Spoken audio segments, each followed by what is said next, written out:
Red arrows swept eastward, confident and clean, stretching deep into Soviet territory. On paper, the campaign promised speed, collapse, and victory before winter could arrive. It was the largest invasion in human history, planned with certainty, ambition, and belief. But one man was staring at the same maps and seeing something else. Not triumph, not momentum, but distance. He saw roads that would disappear into mud, supply lines stretched beyond reason, an enemy that did not collapse when surrounded, but retreated only to return again. He warned that the war would not end in weeks, that Moscow would not fall easily, that Germany was walking into a conflict it could not finish. The warning reached the highest levels, it was acknowledged, then ignored. Because Operation Barbarossa had already become more than a plan. It had become faith. Faith in speed, faith in superiority, faith that ideology could bend reality. When the invasion began, history would remember shock, scale, and surprise. What it would not remember is that someone inside the machine had tried, quietly, to slow it down. His name was Friedrich Paulus, and before the war would know him as a defeated commander, he was a man who understood that the real danger was not the enemy ahead, but the certainty behind him. By the spring of 1941, Germany believed it stood at the peak of history. France had fallen with stunning speed. Western Europe lay subdued. Britain remained defiant but isolated. Inside Berlin, confidence hardened into doctrine. War, it was believed, could be decided by momentum alone. Strike fast enough, deep enough, and resistance would collapse before it could organize. Operation Barbarossa was born from that belief. The Soviet Union was viewed not as a strategic opponent, but as a brittle structure held together by fear and ideology. German planners assumed that once struck, it would fracture, politically, militarily, psychologically. Cities would fall, armies would be encircled. The campaign would be over before logistics or weather could interfere. But this assumption rested on fragile ground. The eastern distances were unlike anything Germany had faced. Rail gauges were incompatible. Roads were poor or non-existent. Fuel and ammunition would need to travel farther each week, through territory that destroyed infrastructure as it retreated. Even a successful advance risked outrunning its own supply. Some officers saw this clearly. They warned that speed without sustainability was not strength, that destroying enemy formations meant little if replacements could be raised faster than they could be eliminated. That winter was not an abstract concept, but a certainty written into geography.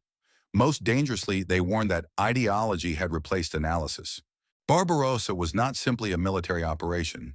It was framed as destiny, as a war of annihilation that would validate beliefs about superiority and inevitability. In that environment, skepticism sounded like disloyalty. Caution sounded like fear. This is why the moment mattered. Germany was not choosing between victory and defeat. It was choosing between limits and denial. To accept the warning would have meant admitting that the war could not be controlled by will alone, that resources, time, and reality still applied. But the machinery of planning had already accelerated beyond restraint. Millions of men were in position. Alliances were calibrated. Timetables were fixed to the calendar, not to conditions on the ground. To slow down now meant unraveling months of preparation and confronting doubts leaders no longer wished to entertain. So the warnings were absorbed but not acted upon. They were treated as theoretical concerns, not operational barriers, as risks to be managed later, not signals to reconsider now. The invasion was allowed to proceed under the assumption that success would resolve uncertainty. That assumption would shape everything that followed. When German forces crossed the border, the opening weeks seemed to confirm belief. Soviet units collapsed in massive encirclements. Territory fell faster than maps could be updated. To many, this appeared to validate the gamble.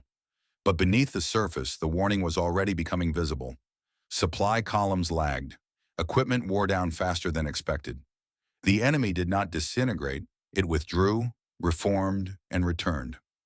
Distance began to consume momentum. The question was no longer whether the warning had merit. It was whether it had arrived too early to stop the machine and too late to change its course. Friedrich Paulus was not a gambler. He had not risen through the ranks by daring raids or charismatic command. He advanced by calculation, by understanding logistics, coordination, and the quiet mechanics that allow armies to move at all. Where others focused on breakthroughs, Paulus focused on what made breakthroughs possible. This made him an unlikely dissenter in a system increasingly driven by belief. Before Barbarossa, Paulus worked where maps mattered more than medals. He studied distances, rail networks, fuel consumption, and the brutal arithmetic of supply. He knew how far an army could advance before momentum turned into exposure. And when he applied that arithmetic to the east, the result was unsettling. Germany could advance deep into Soviet territory, but it could not sustain that advance indefinitely. Paulus did not argue ideology, he argued limits. He pointed out that encirclement victories destroyed enemy units, but not the enemy's capacity to regenerate. That Soviet manpower and industrial depth were being underestimated. That rail conversions alone would slow supply to a crawl. That winter was not an if, but a when. These were not dramatic objections.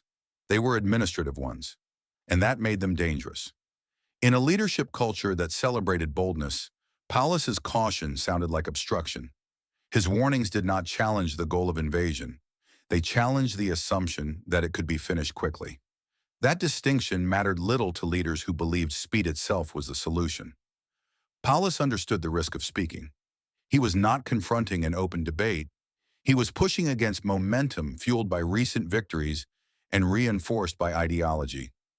Each success in the West had convinced leadership that doubt was weakness and restraint unnecessary.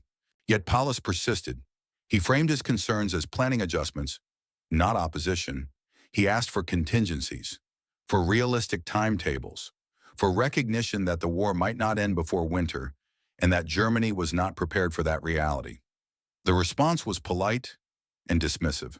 His calculations were noted, his objections recorded. Then the conversation moved on. Barbarossa was not waiting for perfect certainty. It was waiting for execution. This left Paulus in a familiar but isolating position. He was inside the system, but no longer aligned with its assumptions. He was trusted with responsibility, but not with influence. His role became one of implementation rather than direction, ensuring that a plan he believed unsustainable was executed as efficiently as possible. This contradiction would define his fate. By the time the invasion began, Paulus was no longer arguing whether it should happen. He was ensuring it happened correctly. The line between warning and compliance blurred, not because he had changed his mind, but because the machinery had already moved beyond dissent. History would later remember Paulus for a different moment, one of surrender, far to the east. But that moment was rooted here, in the weeks before Barbarossa, when he understood that Germany was stepping into a war it could not finish. He did not stop it, but he saw it clearly. And in systems driven by certainty, seeing clearly can be its own kind of isolation. The first weeks of the invasion looked like vindication. German forces advanced at a pace that stunned observers. Entire Soviet armies were encircled. Prisoners marched west in numbers so vast they blurred into abstraction. Maps filled with arrows pushing deeper into territory that had never before been breached so quickly. To many, this was proof that caution had been unnecessary, but to Friedrich Paulus, the success felt brittle. Behind the front lines, the warning he had voiced began to materialize. Not as catastrophe, but as strain. Fuel arrived late. Spare parts disappeared into distance. Vehicles broke down faster than they could be repaired. The further the army moved east, the more each kilometer cost. Speed was consuming itself. The Soviet response also defied expectation. Units did not collapse permanently when encircled. They disintegrated, regrouped, and reappeared. Factories dismantled themselves and moved beyond reach. New formations rose where defeat was supposed to end resistance. The war was not ending. It was stretching. As summer gave way to autumn, the illusion of inevitability began to erode. The distances Paulus had warned about now defined the campaign. Supply lines grew fragile. Coordination slowed. Decisions that once took hours now took days. Momentum bled away into geography. Then came the winter. The cold did not arrive as surprise. It arrived as consequence. Armies stalled not because they were unprepared for fighting, but because they were unprepared for duration. Equipment failed, men froze, logistics collapsed under conditions no timetable had accounted for. The gamble had matured into entrapment. What Paulus had feared was no longer theoretical. Germany had not lost because it lacked courage or capability. It lost because it had mistaken rapid success for strategic resolution. The enemy it expected to destroy had absorbed the blow and adapted, while Germany exhausted itself reaching for a victory that kept receding. Paulus's role shifted again, from planner to executor, from executor to commander, from commander to custodian of a reality no longer aligned with belief.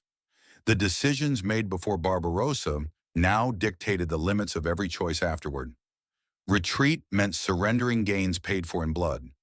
Advance meant overextension without support. Holding position meant slow attrition. There were no good options left. The catastrophe that would later define the Eastern War did not erupt in a single moment. It unfolded gradually, as each assumption failed under pressure, and when the reckoning finally arrived, it felt less like surprise than confirmation. History often points to Stalingrad as the turning point, but Stalingrad was not where the war was lost. It was where the warning, first ignored in quiet rooms and polite meetings, finally became impossible to deny. By then, the cost of denial had multiplied beyond reversal. After the war, Germany's defeat demanded simple explanations. History gravitated toward villains and catastrophes, toward names that could carry blame cleanly. Operation Barbarossa became a symbol of ideological madness and strategic arrogance, and the focus narrowed to those who had willed it forward. In that telling, there was little room for the men who had warned against it from within. Friedrich Paulus was inconvenient to remember. He was neither a heroic resistor nor an unthinking zealot. He occupied the uncomfortable middle ground of a professional who saw the danger, articulated it, and still remained inside the system as it advanced. That ambiguity did not translate well into post-war narratives that sought moral clarity. There was also the problem of timing. Paulus's warning did not stop Barbarossa. The invasion proceeded. Early victories followed. For months, belief appeared justified. In history, warnings that do not prevent disaster are often treated as footnotes rather than foresight, especially when the disaster takes time to fully unfold. By the time Paulus's concerns were undeniably validated, attention had shifted elsewhere. Stalingrad consumed the narrative. It offered a dramatic arc: advance, encirclement, surrender. It was easier to frame defeat around a single battle than around a series of ignored calculations made years earlier. Paulus became remembered for capitulation, not for comprehension. That reduction was convenient. It allowed the failure of Barbarossa to be explained as collapse under pressure rather than as a decision made in denial of limits. It preserved the illusion that defeat came suddenly, rather than as the delayed consequence of warnings set aside. And there was a deeper discomfort. Acknowledging Paulus's foresight would have meant admitting that the catastrophe was not unforeseeable, that the limits of German power were understood before the invasion began, that the war was lost not because no one knew, but because knowing did not outweigh belief. So history simplified.